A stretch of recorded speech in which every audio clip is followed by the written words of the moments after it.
Ducati kini berada di persimpangan penting dalam pengembangan MotoGP-nya.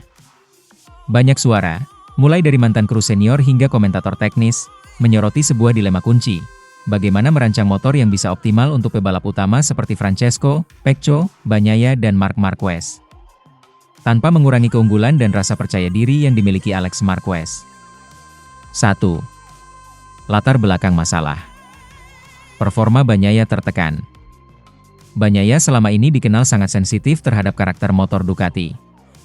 Namun, musim ini ia kerap mengeluhkan bahwa Desmo Sedici EP miliknya belum memberikan feeling di bagian depan, terutama saat pengereman dan masuk tikungan. Spesifikasi mesin berbeda. Untuk musim 2025, Ducati dikabarkan memberi spesifikasi mesin berbeda kepada Marc Marquez dan Bagnaia, sementara Alex Marquez mendapat setup yang sedikit berbeda. Ini seolah membuka kemungkinan motor spesial untuk Marc dan Pecco, dan memunculkan kritik soal keadilan dalam tim. Tekanan dari dalam. Mantan kepala kru MotoGP, Ramon Forcada, menegaskan bahwa Ducati harus sangat berhati-hati. Menurutnya, pengembangan pada motor pabrikan untuk Marc dan Bagnaia tidak boleh membuat Alex kehilangan feeling yang selama ini dia punya dan bisa jadi kekuatan utamanya. 2. Saran penting. Motor 3 dimensi Ducati. Berdasarkan sejumlah analisis, berikut strategi yang disarankan agar Ducati bisa menjaga keseimbangan antara 3 pebalap utamanya. Desain fleksibel. Ducati disarankan mengembangkan motor dengan karakter dasar yang fleksibel. Artinya, tim insinyur bisa menyetel bagian-bagian penting, seperti geometri rangka, swing arm, atau setup bagian depan, agar cocok dengan gaya masing-masing pebalap. Dengan pendekatan modular seperti ini, motor bisa berubah wujud tanpa harus membuat 3 mesin sama sekali berbeda. Fokus pada keseimbangan dinamis. Untuk Bagnaia, yang sering mengeluhkan kurangnya feel di depan, Ducati bisa memperdalam riset geometri rangka dan suspensi agar memberi injek rasa stabilitas saat braking dan manuver tikungan. Sementara itu, untuk Marc, yang cenderung agresif dan mungkin lebih menyukai respons cepat, motor bisa dioptimalkan untuk memberikan confidence di bagian atom depan. Hal ini pernah diungkapkan manajer Ducati, Davide Tardozzi, sebagai aspek yang mereka perhatikan khusus untuk Marquez saat pengembangan. Penyesuaian bahan bakar berat. Forcada menyebut bahwa detail kecil seperti pengaturan bahan bakar dan distribusi berat sangat penting untuk menjaga performance semua pebalap. Bila Ducati ceroboh dalam menyesuaikannya, Alex bisa kehilangan feeling yang membuatnya kompetitif. Makanya, tata ulang tangki bahan bakar, distribusi massa, dan setup gigi bisa jadi kunci. 3. Mengapa ini penting? Keseimbangan kompetisi kepuasan.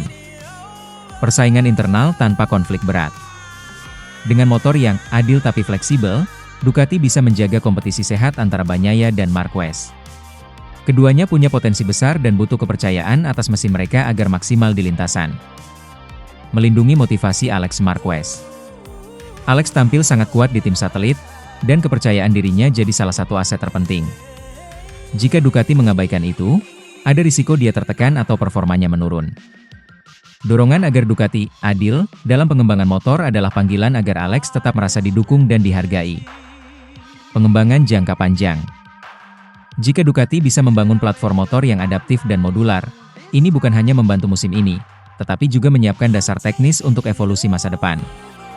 Sumber manusia seperti Bagnaia, Marquez, dan Alex bisa terus memberi umpan balik, dan Ducati bisa menggunakan data tersebut untuk generasi Desmo Sedici selanjutnya. 4. Tantangan yang harus dihadapi Ducati. Tentu, membangun motor fleksibel seperti ini tidak mudah. Beberapa tantangan utama meliputi kompleksitas teknik, menyusun komponen rangka, suspensi, dan setup dinamis yang bisa disesuaikan untuk karakter pebalap berbeda butuh riset dan waktu ekstra. Biaya R&D. Investasi besar dalam riset dan pengujian kemungkinan diperlukan. Ducati harus menyeimbangkan antara biaya dan performa yang diharapkan. Manajemen tim. Ducati perlu memastikan transparansi dan keadilan teknis agar tidak muncul kecemburuan atau konflik internal. Jika tidak ditangani dengan baik, ketidakpuasan bisa muncul, terutama dari pebalap atau kru yang merasa kurang mendapat perhatian. 5. Kesimpulan prospek ke depan. Ducati berada di titik kritis. Bagaimana menyatukan ambisi 2 bintang, Bagnaia Marquez, sekaligus menjaga kekuatan pilar pendukung seperti Alex Marquez. Saran, motor fleksibel, adil, dan modular bisa menjadi solusi jitu, memungkinkan Ducati memberi konfigurasi optimal untuk tiap pebalap, tanpa membuat satu motor lebih istimewa daripada yang lain. Bila strategi ini diterapkan dengan baik, Ducati tidak hanya memaksimalkan potensi tiap pebalap di lintasan, tetapi juga menumbuhkan atmosfer internal yang sehat dan kompetitif. Namun, eksekusi tidak akan mudah. Diperlukan komitmen teknis, biaya, dan manajemen tim yang matang. Ducati mengontrak seumur hidup Marc Marquez. Apa maknanya bagi masa depannya? Halo, MotoGP fans dan penikmat konten balap. Kali ini ada kabar yang benar-benar mengguncang padek. Davide Tardozzi, manajer tim Ducati Lenovo, menyatakan keinginan besar untuk mengontrak Marc Marquez seumur hidup di tim Ducati. Ya, kamu tidak salah dengar, bukan kontrak jangka pendek, tetapi sebuah komitmen panjang yang bisa mengubah wajah MotoGP dalam beberapa tahun mendatang. Latar belakang, dominasi Marquez di musim 2025. Semuanya bermula dari performa luar biasa Marc di MotoGP 2025. Sejak bergabung dengan Ducati, Marquez benar-benar seperti menemukan rumah baru, dan dia tidak main-main. Tardozzi secara terbuka mengakui bahwa dia ingin mempertahankan Marquez bersama Ducati hingga akhir karirnya.